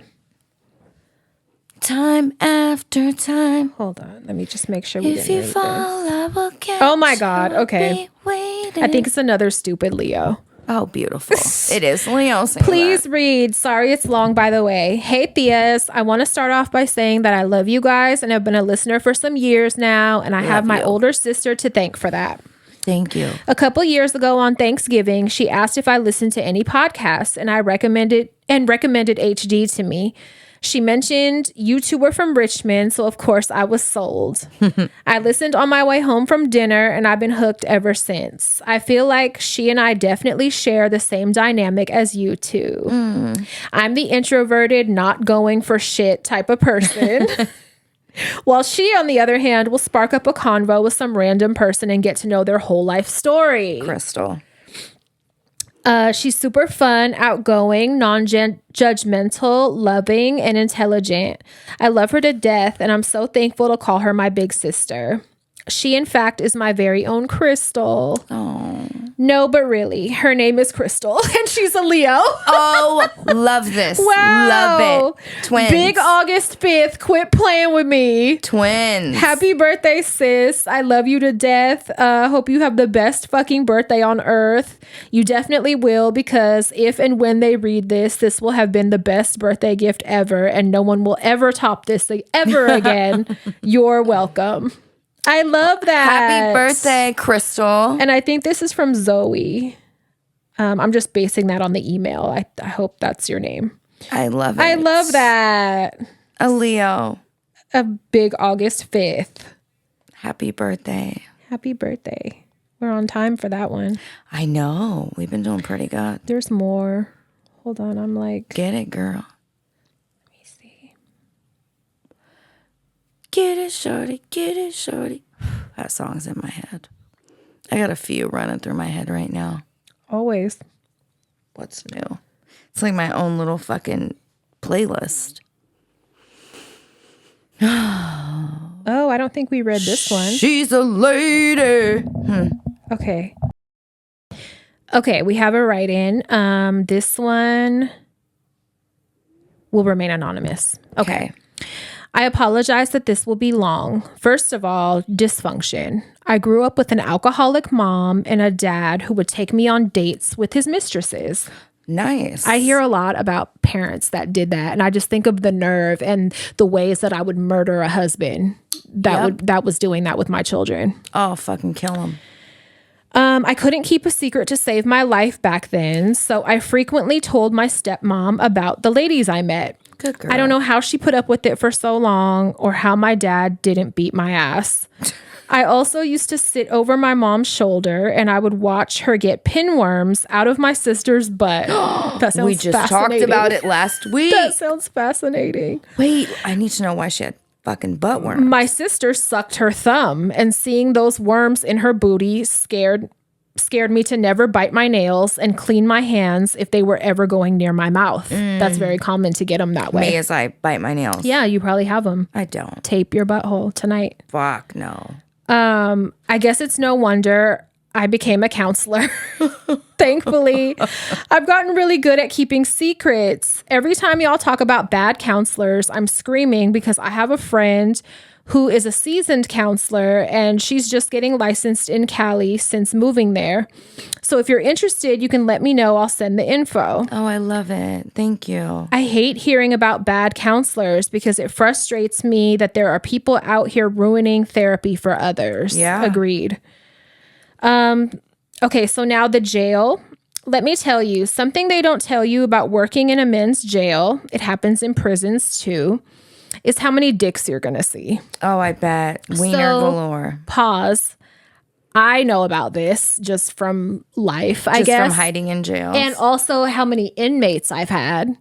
And I kind of heard stories about them flashing their dick to cute guards and for sure. They purposely would. It was kind of a hot story, but I knew a CO, a really fucking beautiful light-skinned black woman that was a parent at the girls' elementary school. Mm-hmm. And she used to work at one of the local prisons. And imagine she probably saw dicks all day. I used to ask her, how the fuck do you do it? Do you deal with a lot of sexual harassment? And she was like, you have no idea. Yeah. Because she was fucking gorgeous on top of being a woman. Yeah, yeah. And these men are ravenous. You already know men are not okay. They're horny on a fucking Monday, let alone 6 years in a bid. I would like that job, I think. I can't stand you. Okay. Where was I? The jail. Is how many dicks you're going to see. I'm talking dicks falling out of pants, men just pulling their dicks out, dicks galore. When some of the inmates get high, they pull a Winnie the Pooh. When we respond with medical, we're usually fighting back laughter, wondering why the fuck they have to take their pants off. No, seriously. You guys already know. The Winnie the Pooh. What? That's a thing. And HD has the curse of Winnie the Pooh. Yes. Oh my God. Okay. That makes some sense. Glad to know though it's not just my dad or fucking it's a high thing. My client or fucking Graham. Okay. And when we respond with medical, we're usually fighting back laughter, wondering why the fuck they have to take their pants off. Right. There is a culture of guys who will masturbate to you. Of course. Either in your office during a consult. That would make me kick you in the ribs. I'd be pissed. I'd kick you right in your fucking sternum. I didn't consent to that. Or they will stand in the window and watch you while they do it. That's kind of like a compliment. They call it gunning. Which since started this job, it's ruined a lot of rap songs for me. All I can think about now when I hear someone referred to as a gunner is someone jacking off. A wiener whacker. Gunner. Poor Gunner. That's the real reason he's named that. I love Christine. You whore. Gunner. I've lost count at this point of how many have pulled their dicks out in my office, but I've learned how to read them to filth. Good. Sometimes it includes telling them how their mom should have swallowed them. Every day feels like I'm living in an episode of a reality TV show. Most people wouldn't believe the things I hear or see.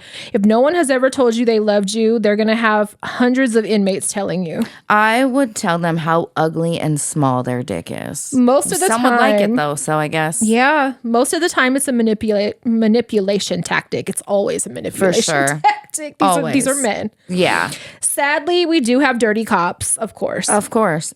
Don't get me wrong, the temptation is real because of the money they offer you.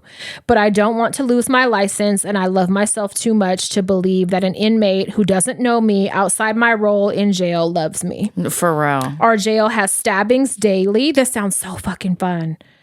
We have gang wars, etc. You name it, including shit you just really couldn't imagine. Damn. I've been called to our yard for a dude who tried to climb the fence to escape and got caught in the razor wire. Oh. Poor thing wanted to escape to see his mom and caught a whole new escape charge. Damn. It was some of the craziest strength I've ever seen because he held himself up with one hand on a chain link fence while his legs were stuck in razor wire. Oh, God.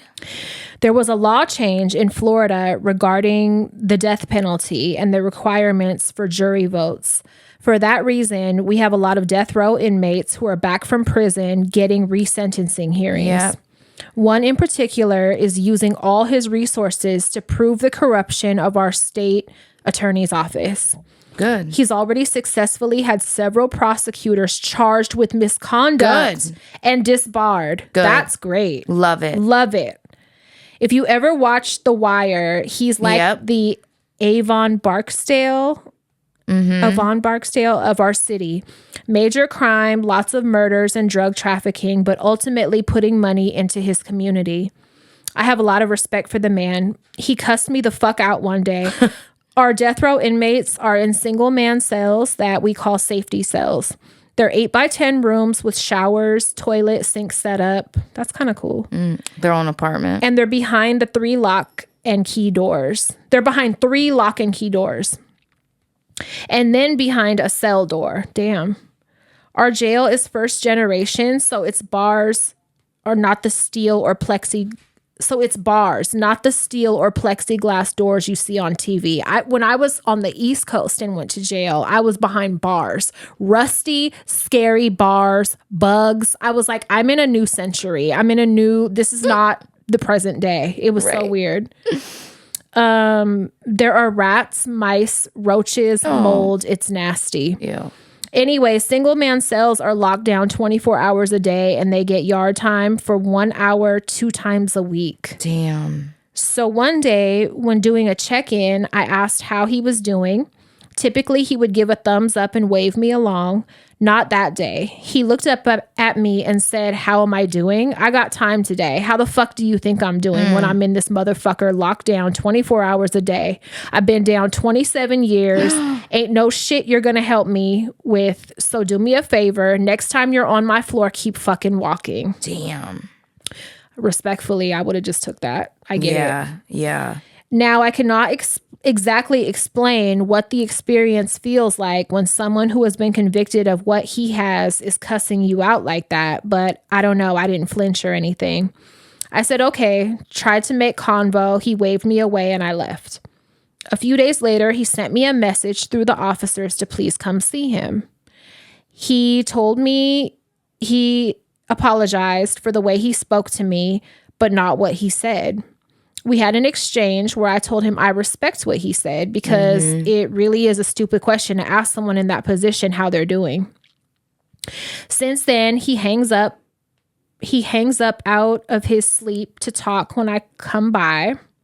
Wait, hold on. He hangs up the phone, turns off the TV, or will wake up out of his sleep to talk when I come by. He's a fascinating dude because he has stacks of books that he reads. He gives away books to open the minds of other young Black male inmates. Him and I can get on a serious vibe talking about Afrocentric theories and the elementary to penitentiary pipeline of young Black men that is legalized slavery in prisons. Yep. It sounds like you're falling in love with him. It sounds like he's, smart dude that just, live that life for you. A lot of the ones from A lot of the ones back from prison are usually one of two ways. Either much more adept in criminal mischief, or they're completely different people who have read probably thousands of books and educated themselves tremendously. Yeah. I will say there is a lot more nuance to the system than just legalized slavery, because some dudes are in there for sick shit, like what happened to Crystal's friend. Yeah. And those are the ones I pray get kept in prison. Absolutely. Me too. We had one dude who tried to strangle an officer, and when he was released, he attempted to kill by strangling a mom. When she passed out, he threw her out of a car and then threw her 4-year-old beautiful baby into the Everglades, where she was found being eaten by alligators. Oh, come on. God damn.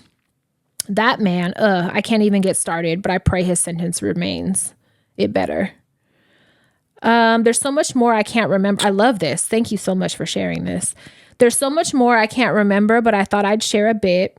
I love y'all so much. I've been following Fria since the Ask Fria show. Cringe.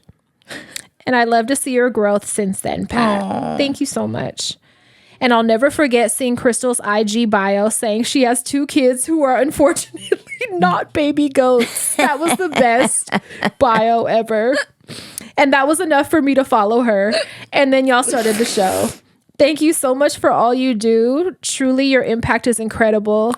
Thank you for normalizing chaos. I love you guys. And as always, free Palestine, Sudan, Congo, Yemen, and all the places that the motherfucking colonizers terrorize. Yeah. Thank you.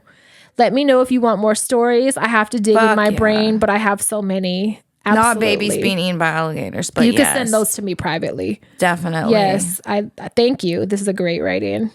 I love that so much. That's a hella good write-in. Holy shit. Yes, that was wonderful. Thank you so much. Damn, that fucking hurt my heart. Yeah. The baby, dude. Yeah. People are sick. Some people, like, there's no reform. Like, I'm sorry. You stay there forever. I would really like eye for an eye. I would really like you to be fed to alligators. Let the family fucking kill you. Let them feed you alive to alligators. Piece by piece. And let it be slow. That's what I would like. I need to be president. Same. Fuck you getting to sit in a cell. No. You still get to eat. No. You still get to and call talk people. to people. Yeah, people can still reach you. No. You can still communicate. No, that needs to be done. Sick. Yeah. Speaking of Palestine, did you see? I'm sure you saw the head political leader of Hamas was assassinated in Iran. Yeah. Iran has said they're going to strike back. We'll see. Israel is damn near was about to go to civil war over the right to rape. They're fucking sick. They're bro. vile. They're like the levels of depravity, like they're unhinged. Like just when I think it can't get worse, my mind is blown all over again by something new. Dude, I read a statement that was like Jewish law says or Israeli law says. And calling them holy and heroes. And only a Jewish woman can be raped. Anybody else raped is a lesser crime. It's not even considered it. Do you want Israel to exist or not? Like, what the fuck do those two have in correlation? It's scary. Government officials were arguing that it is okay and it's justified to rape Palestinian prisoners. Oh my fucking God, dude.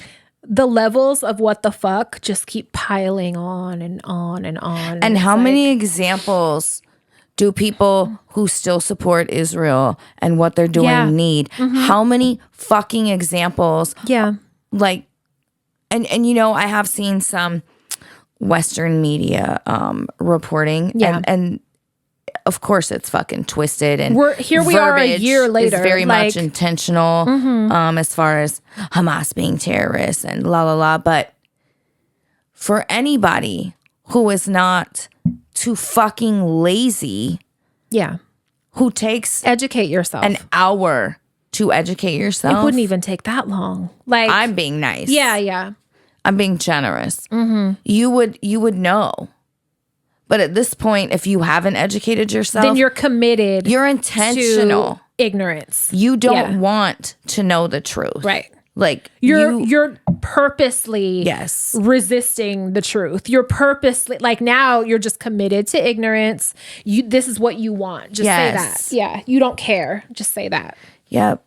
And just fuck, man.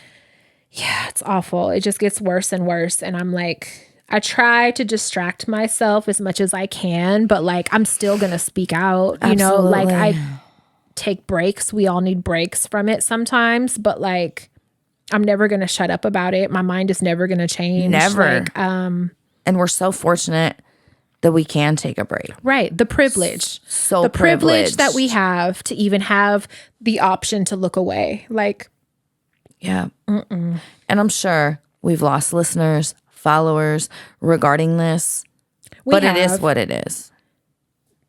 If us not giving up sponsors and our money that affects our livelihood is not enough proof of how passionate we are about this. And it's not just for Israel. If anybody else was doing this shit, we would feel the same exact way. Yes. It's not an isolated hatred for Israel. No. Any fucking colonizers. Like, I'm sorry. We would feel the same way. Yes. I just think we all should be on the same page with that. And it's really sad that we're not.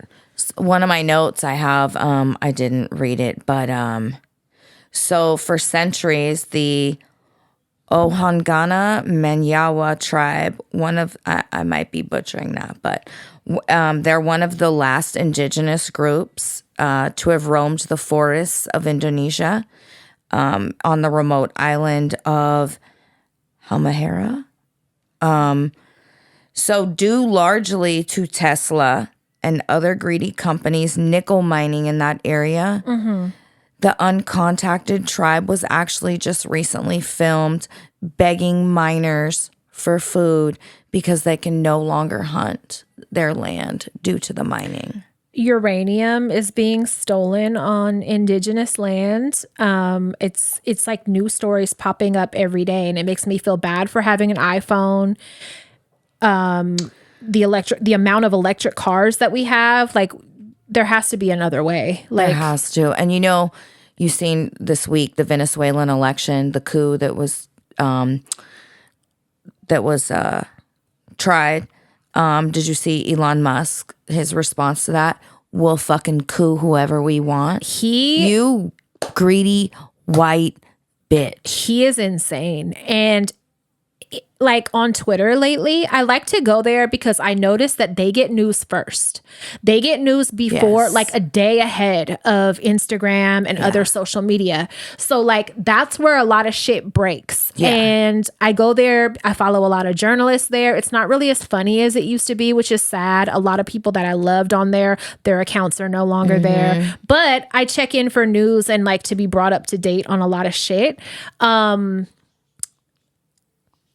The amount of tweets that Elon Musk is putting out in support of Trump that are false, that are ignorant, that are dangerous as fuck. He's just over there being like a bratty, spoiled kid. He's at the point where he thinks he's untouchable. Yes. It's disgusting. It makes me want to delete the whole fucking app. And people say, well, why do you still go there? Like, go to Threads, whatever. I know my way around Twitter and I have a following there. And but if he keeps it up, like, I hope he loses it. I hope the whole app gets tanked. Like, he's dangerous. Very dangerous, especially the misinformation. The intentional. Yeah, it's it's so blatant. Like, he's so racist and he's so fucking ignorant and just a bigot. I mean, just the way that he is with his own fucking kids is just, it's sad.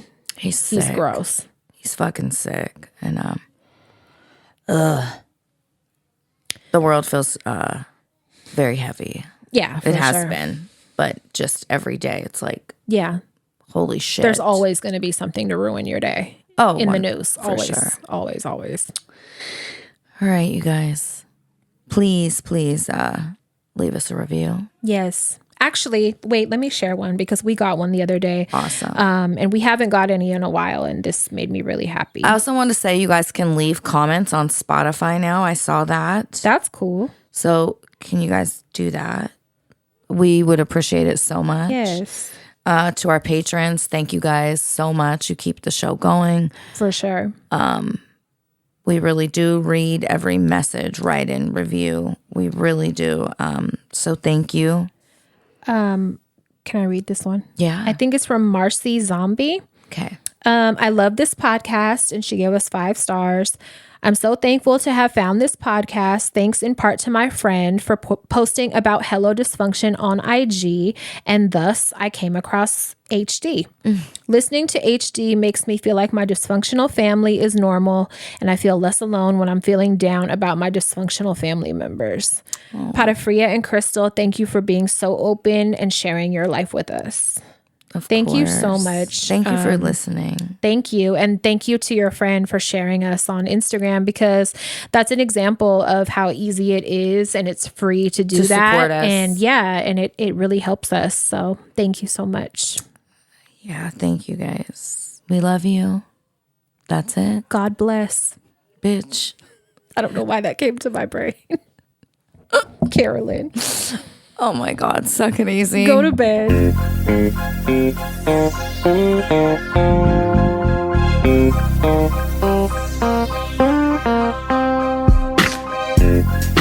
Thank you.